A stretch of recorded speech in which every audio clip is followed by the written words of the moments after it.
Berenstain Bears go green. Jan and Mike Berenstain. Going green isn't hard to do. It's good for the earth and me and you too.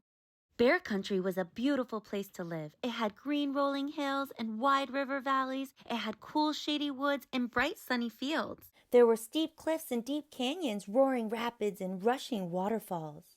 Lots of creatures lived in Bear Country besides bears. There were deer and ducks, woodchucks and weasels. There were rabbits and raccoons, possums and porcupines. There were badgers, bats, butterflies, bugs, and much, much more.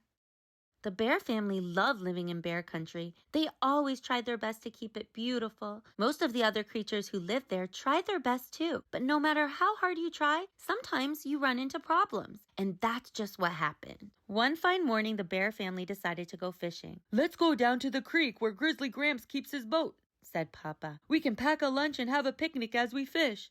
"Terrific!" they all agreed. The family packed up their fishing gear and their lunch and went down to the creek where they loaded into Grizzly Gramps' boat.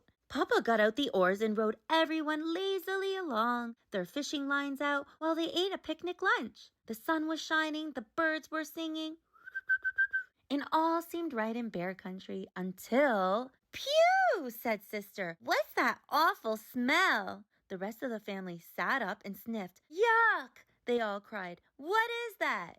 They noticed something funny floating in the water. It was a streak of dark, gunky-looking stuff. It seemed to be coming from around a bend in the creek. "Uh-oh," said Papa. "I know what's around that bend." Soon they could all see it. "The Bear Country dump!" "Wow," said Brother. "What a mess." It was indeed a mess. There were wrecked cars, old mattresses, busted TV sets, broken washing machines, and piles of trash and garbage. But the worst mess was a bunch of leaky old oil drums that someone had dumped right on the edge of the creek. Gooey, smelly, black oil was leaking into the water. "This is a disgrace," said Mama. She hated to see her beloved Bear Country treated this way. Mama had been the mayor of Bear Country for a time. "This has got to be cleaned up," she said. "We will go to the town meeting and complain." "Yes," said Brother. "Go, Mama," said Sister. "Go, go," said Honey. At the next town meeting, the bear family and many other bears filled the town hall. Mayor Honeypot was on the stage. He rapped on the desk with a gavel. "Ahem," he said. "The meeting is called to order. Is there any new business?" Mama stood up to speak, but another bear jumped up before her. "Mr. Mayor," he said, "I am Mr. Greenwood, and I have come to complain about the disgraceful state of the Bear Country dump." Mama sat down to listen. "Oil is leaking from the dump into the creek," said Mr. Greenwood. "What are you going to do about it, Mr. Mayor?" Mayor Honeypot was surprised. "I did not know about that," he said. "We will have a cleanup of the dump right away. Will any of you here volunteer to help?" Everyone at the meeting raised their hands, especially Mama, Papa, and the cubs. A few days later, it seemed like most of Bear Country was down at the dump. Everyone pitched in to clean up the trash and the junk. Much of it would be mixed with earth so that the trees could grow on it. They hauled away the oil drums and put them in a safer spot far from the creek.